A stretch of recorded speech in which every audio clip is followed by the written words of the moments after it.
So I think we want to get to this concept of God and the Oscars, but before we even do that, I went and interviewed some people throughout 2021 who were able to go and talk about the idea of God and art. And there were a bunch of brilliant people, prophetic people, Christian speakers and non-Christian speakers, and a bunch of people from across the spectrum talking about this idea of God working through art. And so we thought we would show some of those interviews, or at least some pieces of them, to give you a little bit of taste of that concept before we get into the Oscars.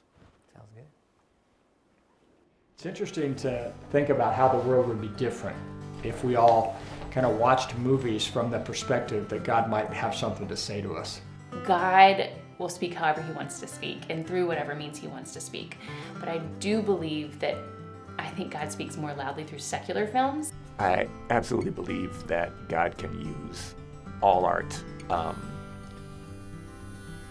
including from those who had no interest. That's the beauty of God's grace, is that by God's wisdom, God doesn't limit grace, right, to people who recognize grace. In acts of creating, we are reflecting the fact that we are created and that we were born to create. You can say, well, does he come in and specifically inspired this? I don't know, but I think he set the things in motion that lead to great creativity.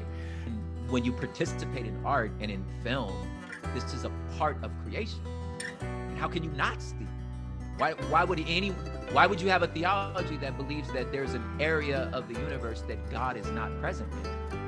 I wouldn't dismiss this because, as we talked about the timing of some of these films and where they land and how they land and how it's kind of inexplicable and strange and mysterious. I mean, those are all adjectives I would apply to God.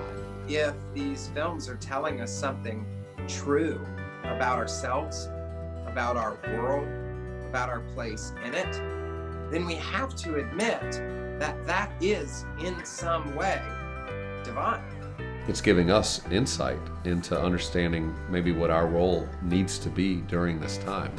That we can be the change makers, but maybe it starts with us, and that the importance isn't necessarily that the world catches these themes. Maybe it's that the Christian community catches these themes and recognizes what the world's hunger is, and also can connect that to maybe what God's hunger is, that this might be what God wants for the world.